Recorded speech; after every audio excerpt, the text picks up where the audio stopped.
was the end of a long, draining day.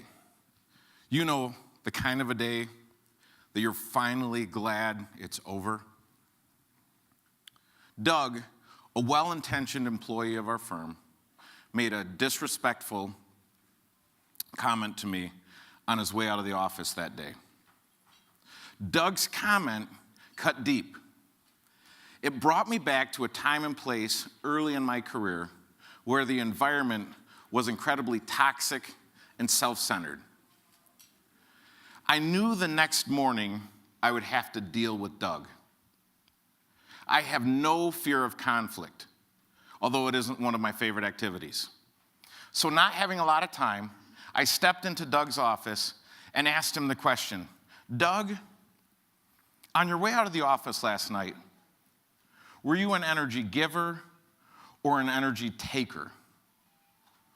Doug's story is a stark contrast between a business culture I had left behind and a business culture I am trying to create. Before I reveal the rest of the story, I'd like to share 3 things with you. I'd like to share some of the obstacles I faced in my career. I'd like to share with you the solutions I found. And finally, I'd like to share with you the benefits of my approach and encourage you on your journey. In order to get started, we need to turn the clock back 18 years. My mother was the greatest coach I ever had. In November 1997, after a long, difficult struggle, I lost my mother to ovarian cancer. I not only lost my mother, I lost the greatest coach and cheerleader I had ever had. She believed in me and convinced me there wasn't anything I wasn't able to achieve. In my grief, I realized I would need to find another coach. The same month that my mother died, I began a 5-year engagement with the strategic coach. My new coach pushed me farther than I thought I could go, pulled more out of me than I thought I could give, and forced me to come to grips with one of my greatest challenges. I was lonely. Have you ever spent your whole day with people, yet at the end of the day, felt lonely, felt like you were isolated and all alone? That was how I felt early in my career. One of the obstacles I wrestled with on a daily basis was being in a division sales office with peers who had a scarcity mentality. They were able to receive, but seldom able to give help. Their inability to reciprocate was a problem that needed to be solved, and I envisioned a place where creativity could be easily and freely shared. Next, I was recovering from the all-consuming task of entering the business.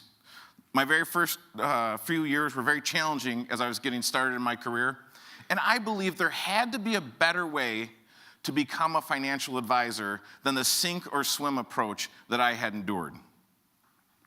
And finally, I was looking for a business model that would effectively serve very busy, wealthy financial delegators in a way that made sense to me. I knew that other disciplines had been able to do this. I had a dream that we could create a Mayo Clinic type approach, a holistic experience for our clients, where the specialist on staff could treat every area of our clients' financial lives, where the specialists were incentivized to work together, and where the entire firm was organized around creating a win for the client.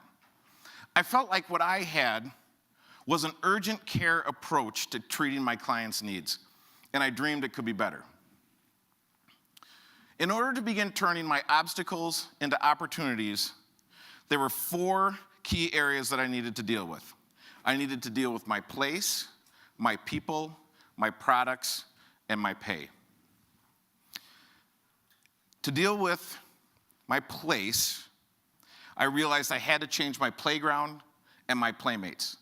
I moved out of the division sales office into my own office where I could create a culture that was healthy. This culture would be the fertile soil in which my dreams could grow. Next, I needed to find some unreasonable people to join me in my quest. I needed to find some people who wanted to be a part of something much bigger than themselves, who could believe in a powerful vision, who were coachable and goal-oriented. I realized through trial and error that I would not be able to recruit my peers, that I would need to build experts from the ground up who could be infused with our culture and be molded by the belief that the very best way to serve a client was in the context of a financial planning relationship. In May of 2001, I began hiring the next generation of financial advisors right out of school.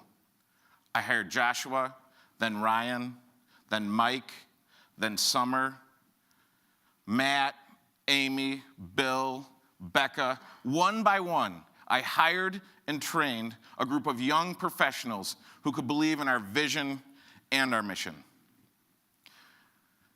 Next, in order to become a holistic financial services firm that could fulfill our mission, I realized we would have to expand our service offerings. I hired a friend of mine who was a CPA, shared the vision that in addition to the tax planning that we were already providing, we could provide tax preparation. I also realized that we would have to enhance our insurance offerings. While we had always provided life, disability, long-term care, and health insurance, I believed that we were missing a major opportunity to serve our clients by not offering them home, auto, and commercial insurance. In January of 2006, I hired a friend of mine who at the time was an insurance adjuster, shared our vision, and started our P&C insurance agency. Also, we were trying to figure out how to serve our clients who were business owners who desired greater financial outcomes for their employees. In order to do this, we hired a retirement plans expert who could work with the business owner to either start a retirement plan, serve their existing plan, or switch to a plan that would better serve their needs. This allowed our certified financial planners to work with the employees of those firms to come up with a greater financial result. And finally, one of the distinctives of our firm, and one that I've seldom found, is that every member of our team is paid via salary and bonus. All of our team members have individual and team goals, and this encourages everyone to pull on the same end of the rope. We're all pulling together, and what we've been able to accomplish as a team has been nothing short of remarkable. So while having the 4 disciplines of financial planning, tax and accounting, full service insurance, and retirement plan services does create a certain degree of complexity, we are changing people's lives, and the work that we do is deeply satisfying. There are a few benefits to our approach. I'd like to highlight 2 of them. One is that we are able to fulfill our mission statement, and we're able to create a stable culture for our team members. At Korhorn Financial Group, our mission is to serve God by helping our clients develop wise habits of stewardship in pursuit of financial freedom. To this end, Korhorn Financial Group will strive to grow profitably as we deliver comprehensive financial education, advice, and service with character and integrity. Because we have a group of people that believe in this mission wholeheartedly, a culture has been formed that people want to be a part of. People knock down our door to come work at Korhorn Financial Group, and they stay. I've surrounded myself with a group of professionals who are convinced that in order for us to be successful, we are going to have to outlearn everyone else. We have a pack mentality, and the pack trains the pack. An example of this is every Wednesday morning, we spend 2 hours doing a case class. The various disciplines come together and pore over client cases, trying to create the best results for our clients.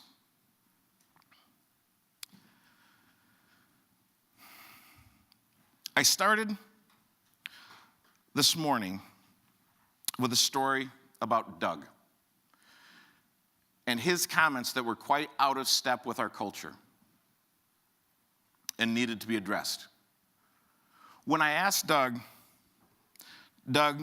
last night on your way out of the office, the comments that you made, were you an energy giver or an energy taker? Before I even finished, Doug looked at me and replied, I'm sorry for what I said. I was an energy taker. I don't want to be an energy taker. Will you please forgive me? I said, of course, Doug, I'll forgive you. Yesterday was a difficult day. Today will be better. In closing, I want to ask you, what kind of energy are you bringing to the people around you?